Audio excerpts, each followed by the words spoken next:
여러분 안녕하십니까? 이번 시간에는 태영호 공사가 밝힌 김정은 저승사자라는 주제로 방송을 해드리겠습니다. 여러분들도 잘 아시다시피 우리는 11월 7일 이 정권이 강제로 북송시킨 북한선원 2명의 실체를 봤습니다. 그 전부터 동해항으로 또 서해로 계속 내려오는 북한의 목선, 그것은 북한의 열악한 얼어 실태를 어르실 때 한 단면을 봤다고 해도 과언이 아닐 것입니다. 자, 그러면 왜 태영호 공사가 김정은이를 저승사자로 칭했는지 그 이야기, 북한의 얼어 실태에 대한 소식들을 하나하나 좀 전해드리도록 하겠습니다. 로이터 통신과 또 이 BBC 방송, 나아가서는 이타르타스 통신, 러시아 방송이 밝힌 소식입니다. 북한 어선, 러시아에서 80명이 탄 북한 어선을 수촉을 납포했으며 무력 충돌로 수비대가 부상됐다고 당시에 BBC가 보도했으며, 당시 2019년 9월 18일 미국의 소리 방송 역시 러시아 해상 수비대가 북한의 불법적 어선, 북한 선원 161명을 억류했으며 이 과정에 국경 수비대원 4명이 부상당했다라고 전했습니다. 북한에 있는 지역들, 고급 어족이 나오는 지역들을 중국의 어록권을 팔아버렸기 때문에 중국에 이 팔아버린 그 지역에는 못 가니까 북한의 어러공들이 어쩔 수 없이 러시아와 북한의 배타적 경제 수요까지 나가서 이렇게 불법 조업을 하고 있는 것에 대해 러시아는 강력하게 저지했습니다. 당시에 이 러시아 해상 경비대는 무장까지 사용하면서 북한 어선들을 납포했으며 북한 어선들을 하바롭스크로 체포해서 이송을 시켰으며, 그렇게 불법 어선으로 붙잡은 북한의 배는 수십 척에 달한다.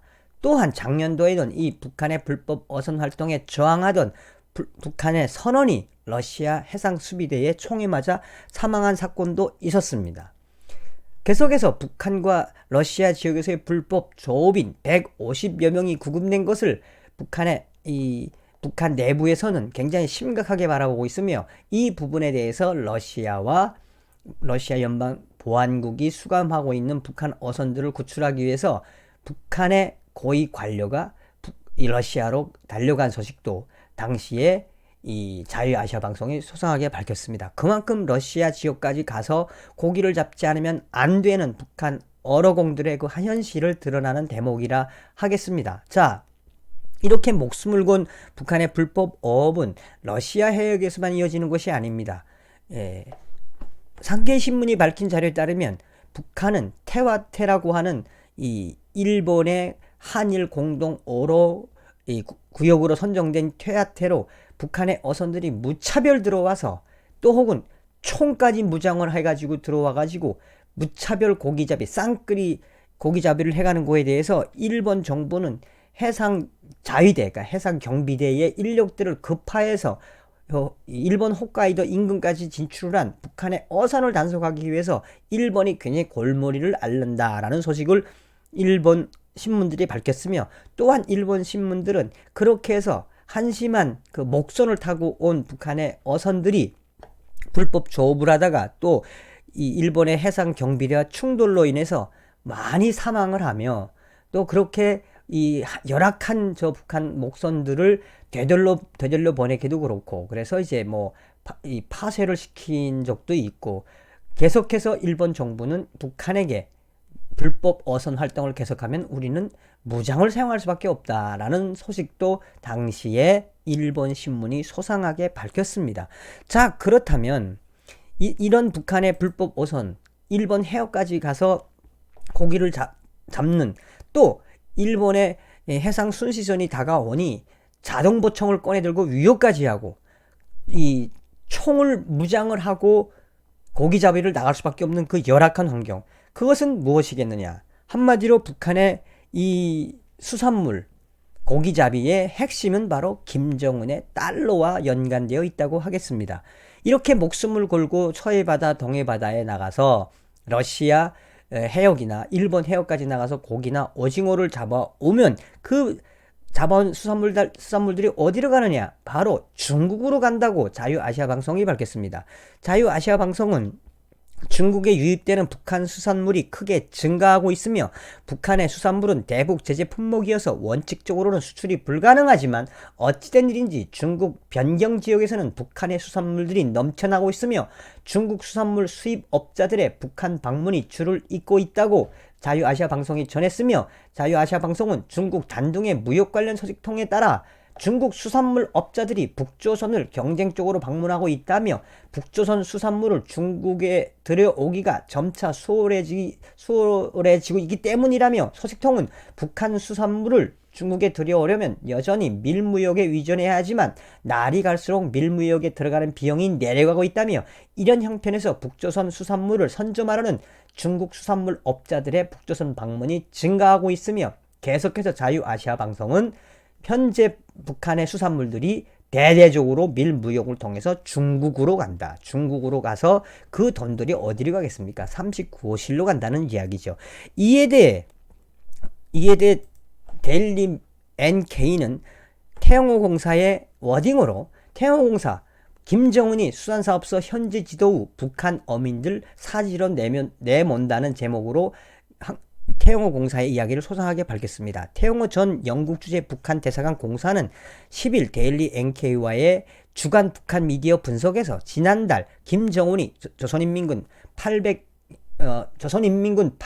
25일 수산사업소와 통천 물고기 가공 사업소를 현지 지도한 이후 동해안에서 난리가 났다면서, 김정은이는 물고기 대풍을 마련하라고 한번 지시하면 되지만 어부들은 얼어 전사라 불리며 사지로 내몰린다고 지적을 했습니다.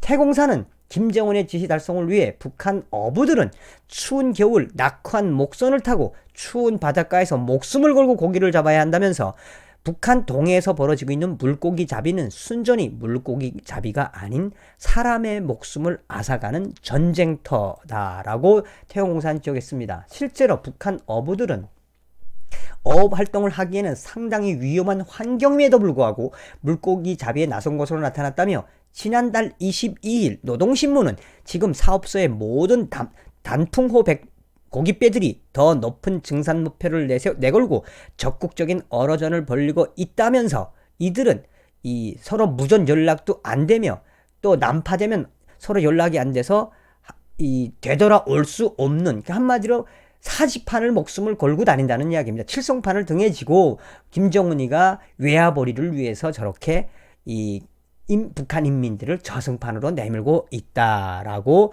태영호공사는 밝혔습니다. 태영호공사는 계속해서 김정은의 지시를 간철하기 위해 북한 어부들은 소형 목선을 타고 위험천만한 죽음의 바다로 향하고 있다면서, 김정은은 사람의 목숨까지 위태롭게 하면서 물고기를 잡아야 하는가에 대해 다시 한번 생각해 봐야 한다며, 한편 북한 당국이 강력하게 추진하고 있는 수산자원 확보 정책으로 인해 북한 어민들은 각종 사고에 노출되어 있으며, 이 중 작은 배를 타고 일본 인근까지 나가 어업 활동을 하다가 생명을 잃는 일들이 비일비재하며, 태공사는 위험한 환경에서 어업 활동을 하다 사망한 북한 어부들이 일본에서 발견되고 있다면서, 그러나 북한 당국은 비용 문제로 인해 유해조차 찾아가지 않고 있는 실정이다 라고 말했습니다.